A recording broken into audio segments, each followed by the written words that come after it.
Hello and welcome to the 10 Guiding Principles of Instructional Technology and Distance Education by Diego Tibaquira. The 10 guiding principles that I chose are: teachers need to be digital teachers, the students need to be digital students, we all need to be technology literate, do not expect media to do the teaching, teachers and students need to understand multiple intelligence, be as realistic as needed when developing a distance education course, follow best practices when designing a distance education course. Select appropriate technologies for online instruction. Distance education should be student-centered. Use the Assure model to assure effective instruction.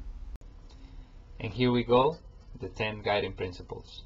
According to Smaldino, Lothar, and Russell, teachers need to be digital teachers. We must be the change we wish to see in the world. We need to become more technologically advanced and go from the traditional classroom to the digital classroom. Same token, the students need to be digital students, not just Facebook experts. They need to transfer their skills from the regular traditional classroom to the digital new classroom. Students need to be able to use technology in an appropriate and efficient manner, but also be careful with the new digital excuses. No longer the dog ate my homework, but the internet ate my download. We all need to be technology literate.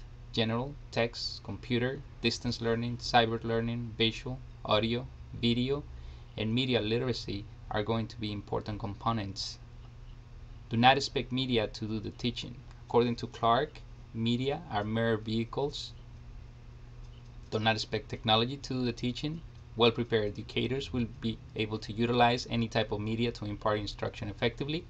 Don't get caught up in the latest and greatest technology, and medium does not cause change. We need to understand multiple intelligences. The idea of multiple intelligences comes out of psychology.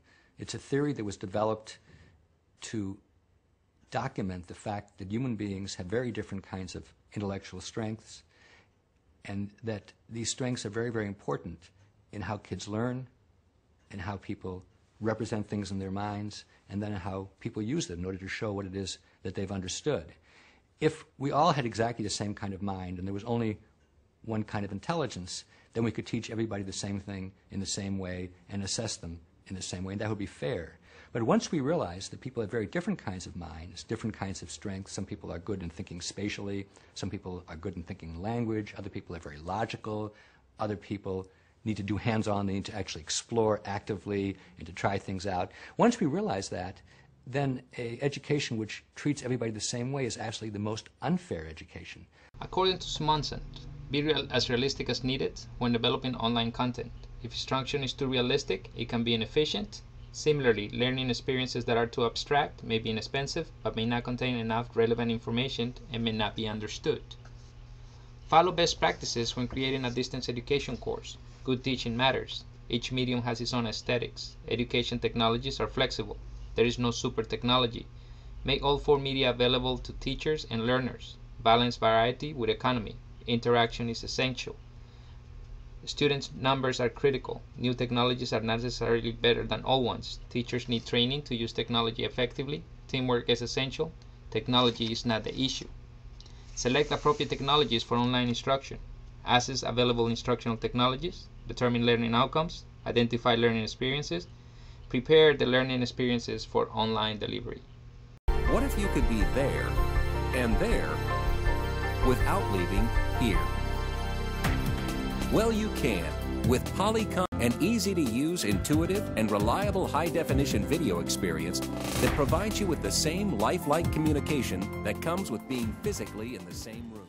Distance education should be student-centered. When teaching at a distance, the role of the instructor is often that of facilitator rather than presenter. Some rules of thumb. One instructor should do 2 to 4 distance courses at a time. A student should not take more than 4 online courses. A 3-credit course requires 8 to 10 hours of study per week. Instructors should facilitate thread discussions. An online class should only be between 15 and 25 students. Use the Assure model to assure effective instruction.